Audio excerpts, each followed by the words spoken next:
खाम्रीमो सबैजनालाई कस्तो हुनुहुन्छ? आई होप तपाईँहरू सन्चै हुनुहुन्छ होला र यो चिज त नदेखेको कसैले होइन होला। यो देखेपछि त मुखमा पानी रसाउँछ होला।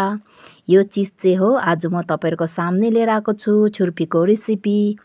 त्यसको लागि मैले यहाँनिर एउटा कराई तताएँ र अलिकति कुकिङ ओइल एड गरेँ यसरी।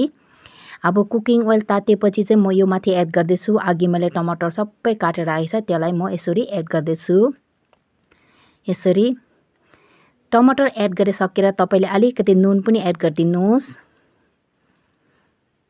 यसरी अलिकति नुन चाहिँ तपाईले स्वाद अनुसारै एड गर्नुहोस्। अब नुन एड गरिसकेर चाहिँ अलिकति मजाले मिक्स गरिदिने यसरी चलाइदिने यसरी। त्यहाँदेखि चाहिँ मैले डल्ले खर्सानी हाल्दिने। छुर्पीसँग त डल्ले खर्सानी त अब के भन्नु है, मजै नआउने त कुरै भएन। अब डल्ले खर्सानी एड गरिसकेपछि चाहिँ केही नचलाइकन यसलाई चाहिँ 5 मिनट जसो छोपेर राख्ने यसरी। ग्यासको फ्लेमलाई चाहिँ लो गरेर। आफ्टर 5 मिनट्स बादमा हेर्नुहोस्, अब यो टमाटर र डल्ले खर्सानी पाकेर रेडी छ। अब यो माथि म एड गर्ने जान्दैछु छुर्पी, यानि कि हामी भन्छौँ छु। यसरी छुलाई पनि एड गरिदिने। अब यो एड गरिसकेर यसलाई मजाले मिक्स गर्ने यसरी। मजाले मिक्स गरिसकेर चाहिँ फेरि तपाईले 10 मिनट जस्तो चाहिँ छोपेर राखिदिनुहोस्।